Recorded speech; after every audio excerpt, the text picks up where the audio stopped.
À Dieu soit la gloire, par son grand amour, dans mon âme noire s'est levé le jour.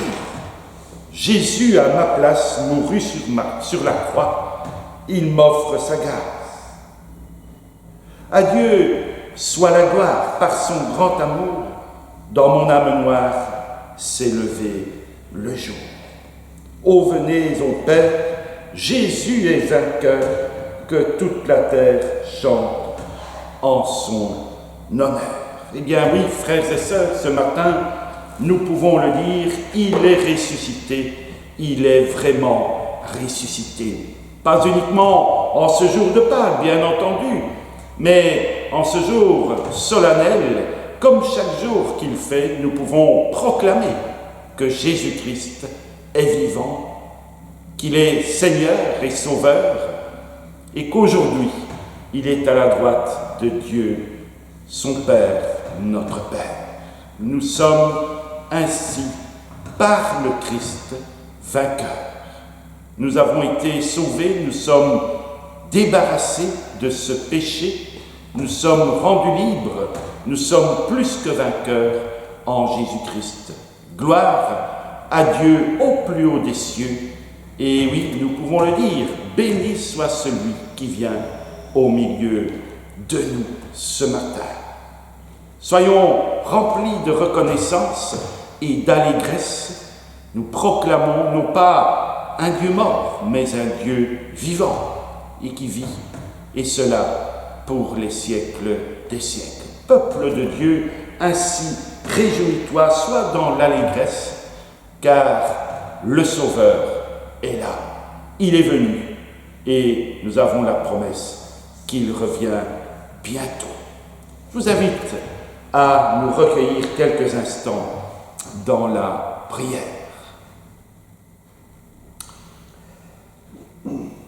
Tu es ressuscité, Seigneur. Oui, tu es vraiment ressuscité. Nous n'attendons pas ce jour pour le proclamer, nous le proclamons chaque jour que tu nous donnes de vivre. Parce que c'est là une réalité de tous les instants. Tu es vivant et tu nous fais vivre. Tu es toujours avec nous. Tu nous as, Seigneur, sauvés du pire ennemi qui pouvait être, à savoir ce péché, ce qui nous empêchait d'être en communion avec toi, ce qui nous empêchait d'être proches de toi.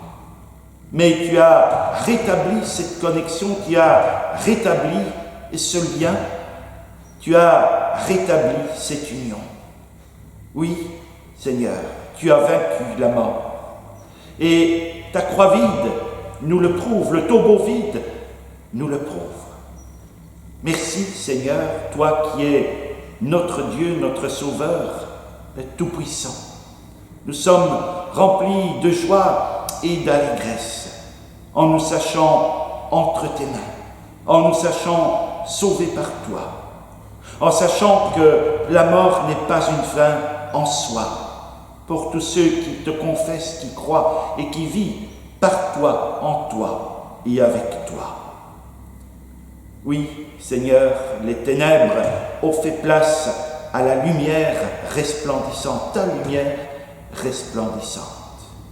Et ce matin encore, nous voulons te dire que tu es le bienvenu parmi nous. Oui, tu es le bienvenu, que ton esprit nous inspire, que ton esprit nous dirige, que ton esprit nous permette ainsi de encore annoncer cette bonne nouvelle qu'il n'y a plus de condamnation pour celui qui croit et te confesse comme Seigneur et Sauveur.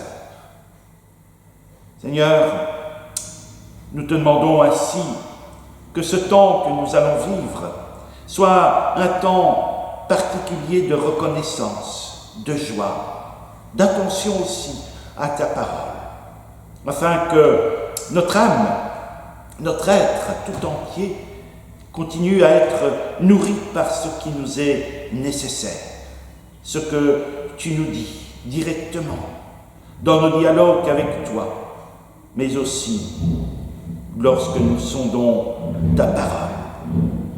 Te demandons vraiment que tu bénisses chacun, chacune présent ici en ce lieu ou réunis derrière leurs écrans. Oui, Seigneur, bénis et garde-nous. Nous t'en prions ainsi, dans le nom du ressuscité, ton Fils, notre frère, notre Sauveur, celui qui est venu et qui revient bientôt. Amen.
Alléluia.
Eh bien, frères et sœurs, lisons ainsi dans l'Évangile selon Marc au chapitre 16 à partir du premier verset.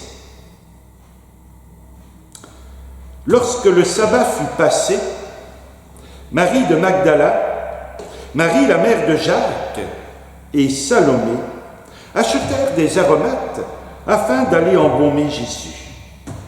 Le dimanche, elles se rendirent au tombeau de grand matin, au lever du soleil. Elles se disaient entre elles, qui nous roulera la pierre qui ferme l'entrée du tombeau? Mais quand elles levèrent les yeux, elles s'aperçurent que la pierre, qui était grande, avait été roulée. Elles pénétrèrent dans le tombeau, virent un jeune homme assis à droite, habillé d'une robe blanche, et elles furent épouvantées. Il leur dit, « N'ayez pas peur, vous cherchez Jésus de Nazareth, celui qui a été crucifié. Il est ressuscité, il n'est pas ici. Voici l'endroit où vous l'avez déposé. Mais allez dire à ses disciples et à Pierre qu'il vous a précédé en Galilée. C'est là que vous le verrez, comme il vous l'a dit. » Elles sortirent du tombeau et elles s'enfuirent, toutes tremblantes et bouleversées. Et elles ne dirent rien à personne, car elles étaient encore effrayées. Ressuscité le dimanche matin, Jésus apparut d'abord à Marie de Magdala, dont il avait chassé 7 démons. Elle partit l'annoncer à ceux qui avaient été avec lui et qui étaient tristes et pleuraient. Mais quand ils entendirent qu'il était vivant et qu'elle l'avait vu, ils ne la crurent pas. Et nous arrêterons là la lecture de l'évangile de ce matin. Réjouissons-nous de cet évangile qui nous rappelle la résurrection de notre Seigneur et Sauveur. Le Christ est ressuscité. Voilà le scoop, pourrait-on dire, qui nous est annoncé par la parole de Dieu, qui nous est révélé. Il est vraiment ressuscité. Quelle joie, n'est-ce pas, de pouvoir proclamer cette nouvelle bouleversante en ce matin. Malgré Les épreuves que traverse notre monde, malgré la pression qui existe aujourd'hui pour mettre sous les boisseaux l'expression de la foi dans la société, eh bien cette joie, que ça leur plaise ou non, cette joie reste la nôtre. À nous qui croyons que Jésus, le Fils de Dieu, a triomphé de la mort. Et c'est une réalité qu'il nous entraîne dans sa vie. C'est un des jours de l'année que nous aimons fêter, même s'il est moins, on pourrait le dire comme cela, préparé, diffusé dans la société dans laquelle nous faisons que le jour de Noël. Et pourtant, dans l'histoire du christianisme, ce n'est pas à Noël que tout commence. Ce n'est pas à Noël que le peuple de Dieu naît. Ce n'est pas à Noël que le peuple de Dieu est sauvé, mais à Pâques. D'ailleurs, Noël n'est raconté que dans 2 évangiles sur les 4. Le christianisme, la foi, commence à proprement parler par cet élan formidable de la résurrection du Seigneur, qui permet à ses disciples, comme à nous aujourd'hui, eh bien, d'entrer dans la vie et de la communiquer aussi à ceux et celles qui n'en ont encore pas accepté la réalité. La fête la plus importante du christianisme, c'est celle-ci. Et nous oublions parfois dans la normalité ce que cela représente pour nous, de dire que Jésus est ressuscité, que nous sommes vivants, que si nous nous réunissons pour le culte du dimanche, c'est parce que ce jour-là, toutes les semaines, nous sommes invités à fêter la résurrection, pas une fois par an, mais chaque jour que nous nous rassemblons, eh bien, nous proclamons la résurrection, nous proclamons que notre Seigneur est vivant, nous proclamons que le Seigneur nous a sauvés. Et pourtant, dirais-je, ce n'était pas gagné ce matin-là, il y a 2000 ans, plus de 2000 ans. Les femmes vont au tombeau. Elles y vont pour aller jusqu'au bout de leur fidélité à Jésus et leur amour pour lui. Pour embaumer, dit l'Écriture, le corps mort de celui qu'elles ont suivi vivant, puis brisé et mourant sur la croix, puis mort à la descente de la croix et mis au tombeau. Mais ce matin, le tombeau est vide. Et ce vide-là n'est pas un néant. Ce n'est pas un néant incompréhensible. Le vide, c'est important dans la vie. Parce que c'est ce qui met en valeur, dirais-je ainsi, entre guillemets, le plein. C'est ce qui définit le plein. C'est ce qu'il est possible de remplir. Ainsi, un texte écrit serait incompréhensible sans les espaces entre les mots, n'est-ce pas? Sans les marches dessinées autour, sans les lignes vides entre les paragraphes. Le vide du texte fait partie de ce qui lui donne sens, comme le silence dans une phrase parlée. Ça aussi, ça lui permet de lui donner sens. Exemple ainsi, le tombeau est vide. Il est vide de ce que les femmes s'attendaient à y trouver, le corps mort de Jésus. On pourrait dire le tombeau est vide de mort.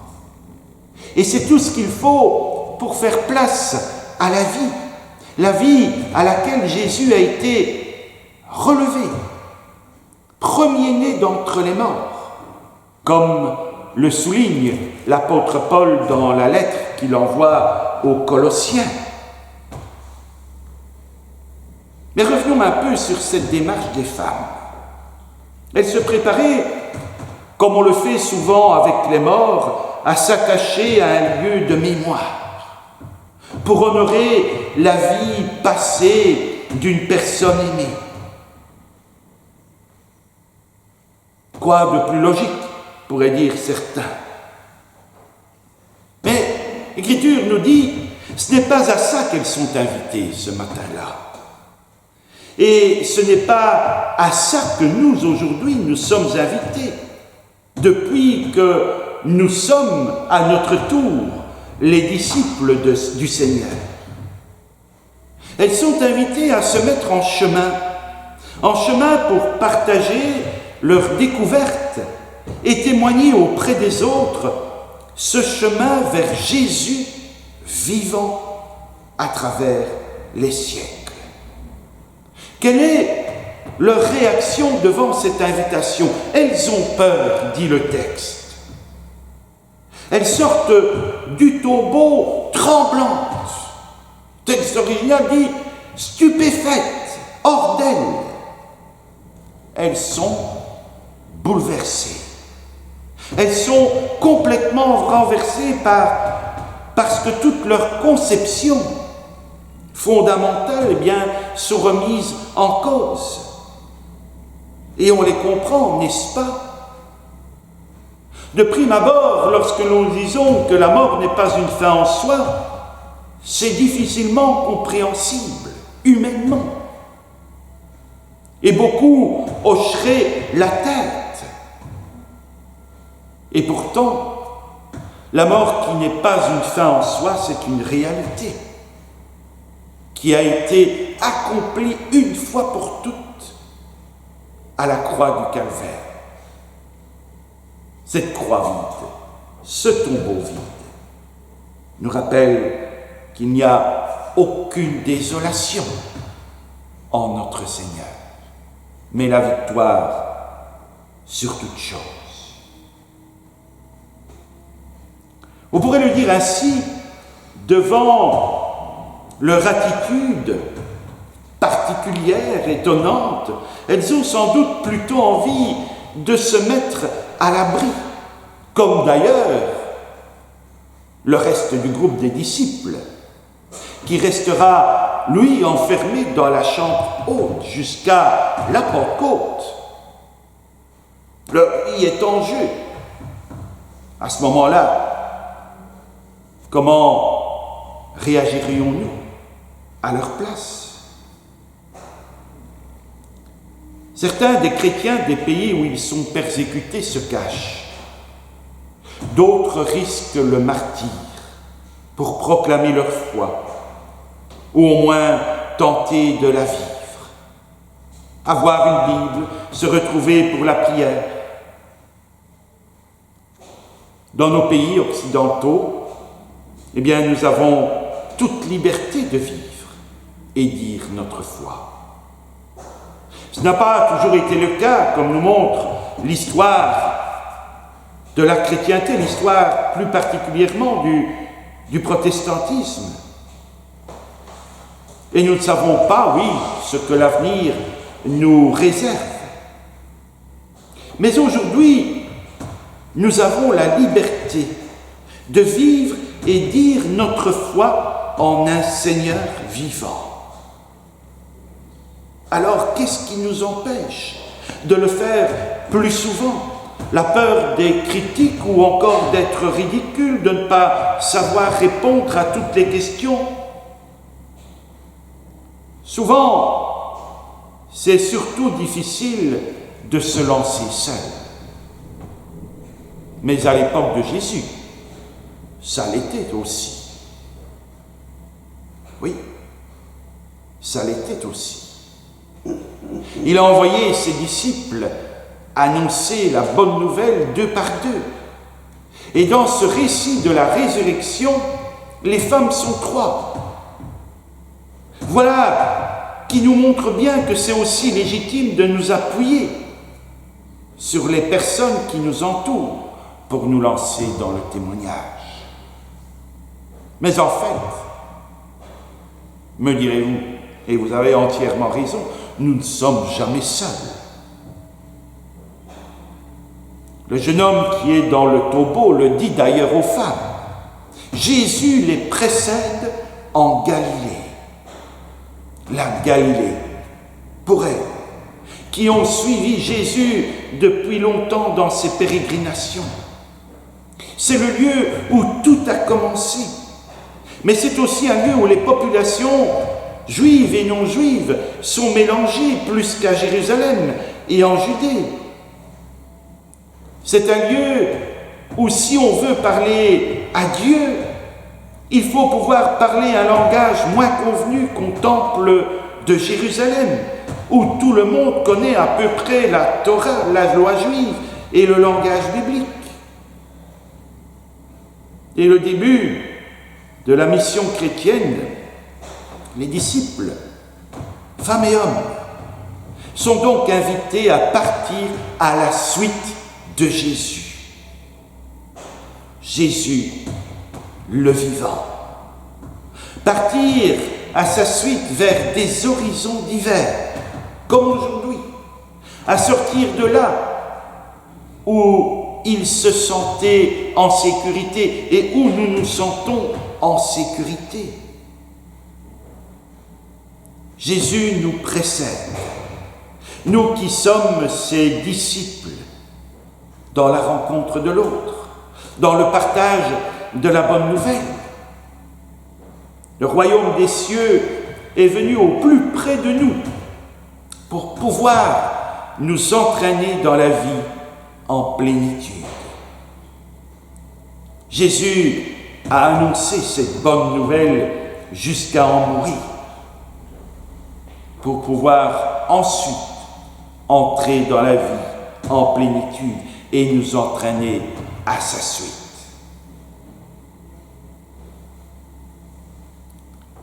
J'oserais dire, la vie à la suite de Jésus qui nous est promise n'est pas une vie de tout repos sur un lit, on pourrait dire, de roses. Non, c'est une vie de pèlerin. C'est une vie de rencontres risquées, hors de notre zone de confort. Il y aura sans doute des passages qui nous paraîtront, entre guillemets, crucifiants. Mais chaque pas à la suite de Jésus mène à la vie pleine, à la vie éternelle et entière dans laquelle il nous a devancés. Le récit de l'Évangile met en évidence, s'arrête, on peut le dire quelque part, sur la peur des femmes. Très vite, les générations de chrétiens qui ont lu, qui se sont communiqués son texte, ont ajouté quelque chose pour expliquer que les disciples se sont mis à témoigner de la mort et de la résurrection du Christ. Témoigner de la mort, mais surtout de la résurrection.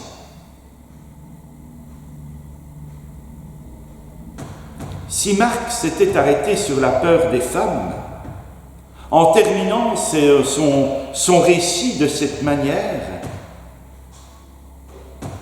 il donne alors à chacun et chacune d'entre nous le choix d'entrer dans la vie de Jésus, à sa suite. Tout au long de son récit, Marc montre les failles, personne n'est infaillible. Marc montre les failles des disciples, leur incompréhension, leur erreur, jusqu'à l'abandon total de leur maître quand les choses deviennent vraiment dangereuses. Mais s'il prend la peine de montrer ainsi la réalité. Il nous permet de découvrir qu'il n'est nullement besoin d'être parvenu à la perfection, ni d'avoir tout compris avant de se mettre à la suite de Jésus. Nous avons le droit, comme les premiers disciples, de nous tromper, de recommencer, de changer. Le chemin que nous suivons à la suite n'est ni lisse ni droit, mais il est sûr parce qu'il est à la suite du Seigneur Jésus. Le crucifié, le ressuscité. À nous de choisir, et de choisir encore jour après jour si nous désirons le suivre. En tout cas, pas de souci, lui nous attend. Et même plus que cela, il nous précède. Là où nous n'irons pas de nous-mêmes, il ira. Parce que la vie qu'il veut donner et qu'il a donnée est pleine et entière. Réjouissons-nous. Il est ressuscité. Il est vraiment ressuscité. Il nous invite. Il nous donne rendez-vous jour après jour, afin que toujours nous le rencontrions et qu'après l'avoir rencontré, plein de son esprit, plein de sa dynamique, oserais-je dire, plein de sa force, plein de sa vie, nous soyons à notre tour porteurs, porteuses de vie, là où il nous placera. Afin que, un jour, eh bien, comme dit l'Écriture, tout genou fléchisse et toute langue confesse que Jésus-Christ est Seigneur et Sauveur. Il est vraiment ressuscité, oui, il est vraiment ressuscité. Alléluia, gloire au Père, au Fils et au Saint-Esprit. Amen.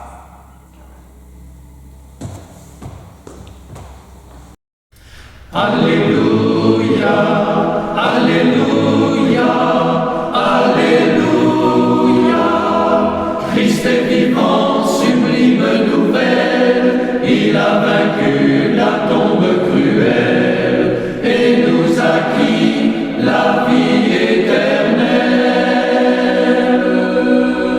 Alléluia, Alléluia. Alléluia, Alléluia. Christ est vivant, ce cri de victoire a transformé le cours de l'histoire. Et de la croix, il chante la gloire. Alléluia, Alléluia, Alléluia. Alléluia, Christ est vivant au sein d'allégresse, il reviendra, telle est sa promesse, et nous vivrons avec lui sans cesse. Alléluia,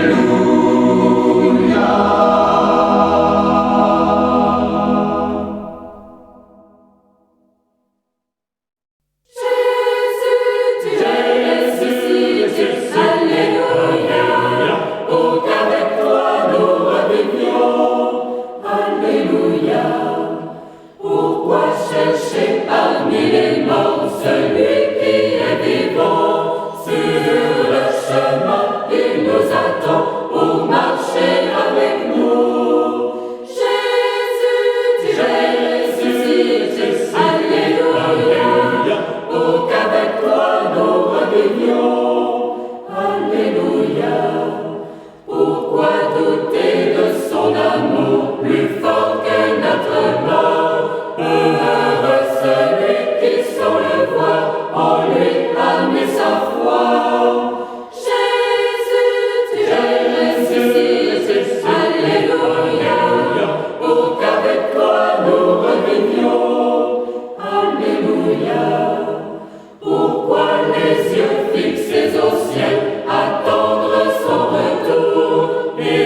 sauver la nuit des sons, Seigneur.